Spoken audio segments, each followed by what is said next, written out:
Hello दोस्तों, नमस्कार। Asset commando में आप सभी का स्वागत है।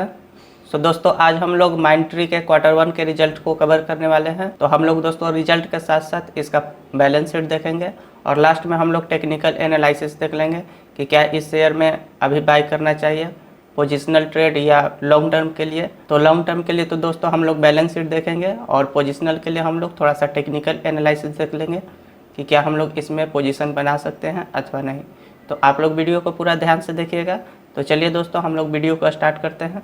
तो अगर आप इस चैनल पर नए हैं तो चैनल को सब्सक्राइब कर लीजिएगा और बेल आइकन पर क्लिक करके ऑल पे ज़रूर क्लिक कर लीजिएगा ताकि रेगुलर अपडेट आप लोग को मिलता रहे। तो चलिए दोस्तों हम लोग वीडियो का स्टार्ट कर लेते हैं। दोस्तों हम लोग आ गए हैं माइंडट्री के क्वार्टर 1 के रिजल्ट के ऊपर और देखिए आज 13 जुलाई है और आज ही इसका रिजल्ट आया है। तो हम लोग डायरेक्ट इसके रिजल्ट के ऊपर चलते हैं। तो ये देखिए दोस्तों हम लोग क्वार्टर 1 के रिजल्ट के ऊपर आ गए हैं। All digit Rupin in millions में है। एक बार से सीक्वेंस देख लीजिए। तो 30 जून 2022, 31 मार्च 2022 और 30 जून 2021। तो सीक्वेंस भी ठीक ठाक से है। अब कंपनी का रेवेन्यू फ्रॉम ऑपरेशन यानी कि कंपनी का जो कोर बिजनेस है उससे इस क्वार्टर में कितना इनकम हुआ है तो 31,211 मिलियंस का हुआ है। इससे पहले में 28,974 मिलियंस था और एक साल पहले की बात करें तो एक साल पहले 22,917 मिलियंस का। अब अदर इनकम को जोड़ते हुए हम लोग अगर नेट इनकम इसका देखेंगे तो नेट इनकम इस क्वार्टर में 31,606 मिलियंस का है। इससे पहले के क्वार्टर में 29,872 मिलियंस का था और एक साल पहले की बात करें तो एक साल पहले 23,635 मिलियंस का था। तो क्वार्टर ऑन क्वार्टर बेसिस और ईयर ऑन ईयर बेसिस दोनों में तो इस क्वार्टर में दोस्तों जंप ही आया है। अब आइए हम लोग एक्सपेंस देख लेते हैं। तो इस क्वार्टर में टोटल एक्सपेंस 25,351 मिलियंस का है। इससे पहले के क्वार्टर में 23,608 मिलियंस का था और एक साल पहले की बात करें तो एक साल पहले 18,982 मिलियंस का है। तो दोस्तों इसका एक्सपेंस में भी दोस्तों क्वार्टर ऑन क्वार्टर बेसिस और ईयर बेसिस जंप आया है। अब आइए हम लोग प्रॉफिट को देख लेते हैं जो कि इनकम माइनस एक्सपेंडिचर होता है। तो ये देखिए प्रॉफिट बिफोर टैक्सेस इस क्वार्टर में 6,255 मिलियंस का है। इससे पहले के क्वार्टर में 6,264 मिलियंस का है और एक साल पहले की बात करें तो एक साल पहले 4,653 मिलियंस का है। तो ये देखिए दोस्तों कंपनी के एक्सपेंस में ज़्यादा वृद्धि के कारण ही कंपनी का जो प्रॉफिट होता है उसमें कमी आ गया है। नॉर्मली दोस्तों देखा जा रहा है तो इस क्वार्टर में लगभग सब कंपनी का एक्सपेंस ज़्यादा के कारण ही उन लोगों का प्रॉफिट में कमी आ जा रहा है। तो आइए हम लोग net profit for the period देखते हैं। तो इस क्वार्टर में कंपनी का net profit for the period 4,716 millions का है। इससे पहले के क्वार्टर में 4,730 मिलियंस का था और एक साल पहले की बात करें तो एक साल पहले 3,435 मिलियंस का है। तो ये देखिए दोस्तों कंपनी का क्वार्टर ऑन क्वार्टर बेसिस थोड़ा सा गिरावट है लेकिन ईयर ऑन ईयर बेसिस ठीक ठाक सही है। अगर हम लोग ईपीएस की बात करें तो ईपीएस कंपनी का 28.61 है। इससे पहले के क्वार्टर में 28.70 था और एक साल पहले की बात करें तो एक साल पहले 20.85 था। तो दोस्तों ओवरऑल बात किया जाए तो कंपनी का रिजल्ट ठीक ठाक सही है। लगभग से सब कंपनी के एक्सपेंस में थोड़ा सा ज़्यादा वृद्धि हो जाने के कारण प्रॉफिट कम हो जा रहा है। नहीं तो देखा जाए तो कंपनी का देखिए रेवेन्यू फ्रॉम ऑपरेशन यानी कि जो कंपनी बिजनेस करती है उससे तो कंपनी का रेवेन्यू अच्छा खासा जनरेट हो रहा है लेकिन एक्सपेंस ज़्यादा हो जाने के कारण कंपनी का प्रॉफिट थोड़ा सा डाउन हो गया। तो दोस्तों हम लोग रिजल्ट को ठीक ठाक से ही बोल सकते हैं कि कंपनी का रिजल्ट ठीक ठाक से ही है। तो आइए हम लोग इसका थोड़ा सा फंडामेंटल एनालिसिस को कर लेते हैं। वैसे तो दोस्तों आप लोग जानते हैं कि माइंडट्री आईटी सेक्टर की कंपनी है और इसका करंट मार्केट कैप देखें तो इसका करंट मार्केट कैप 47,786 करोड़ का हो गया है। यानी कि ये कंपनी दोस्तों अब लार्ज कैप हो गया है। तो और इसका पी रेशियो देखें तो इसका पी रेशियो 26.8 का है। बुक वैल्यू की बात करें तो कंपनी का बुक वैल्यू 349 रुपये का है और रिटर्न ऑन इक्विटी 33.8% है जो कि बहुत ही अच्छा है। और अगर हम लोग फेस वैल्यू की बात करें तो कंपनी का फेस वैल्यू अभी 10 का है। तो आगे आने वाले फ्यूचर में स्प्लिट की संभावना बनती है। अगर हम लोग इसका प्रो एंड कॉन्स को देखें तो ये देखिए दोस्तों प्रोज इसका कितना है और कॉन्स सिर्फ कंपनी 8.31 टाइम अपने बुक वैल्यू से ज़्यादा ट्रेड कर रही है।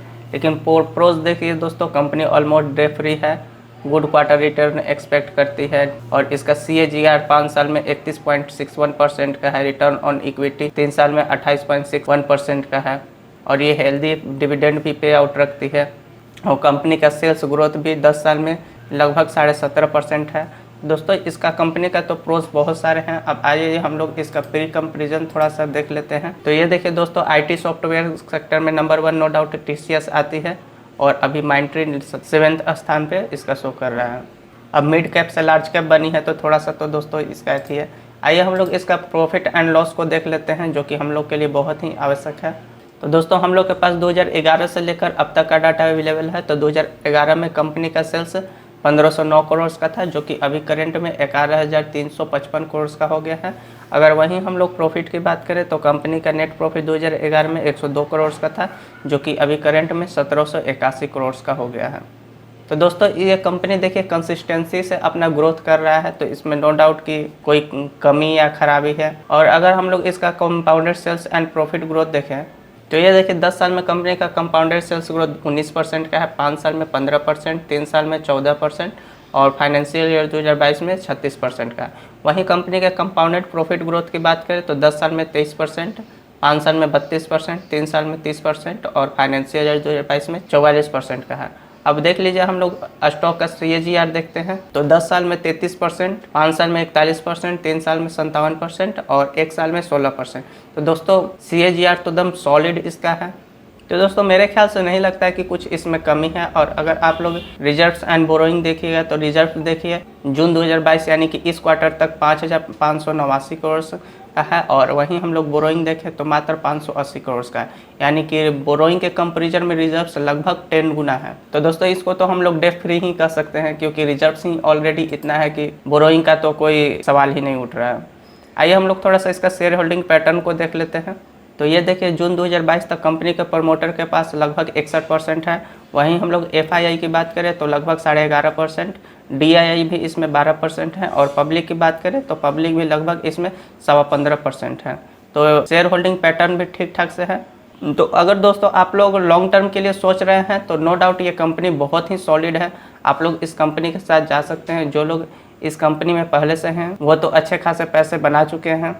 और ऐसा नहीं है दोस्तों कि अब ये कंपनी का ग्रोथ नहीं हो सकता, अभी इसमें बहुत पोटेंशियल है ग्रोथ करने का। तो अगर आप लोग लॉन्ग टर्म के लिए जाना चाहते हैं तो इस कंपनी के साथ डेफिनेटली आप लोग जा सकते हैं। अब आइए हम लोग थोड़ा सा टेक्निकल एनालिसिस देख लेते हैं कि क्या हम लोग अभी इसमें पोजिशनल ट्रेड कर सकते हैं अथवा नहीं। तो ये देखिए दोस्तों मैंने माइंट्री का 1 डे का चार्ट ओपन कर रखा है, और जिस तरह से कंपनी में करेक्शन हो रहा था तो इसमें भी करेक्शन हुआ है।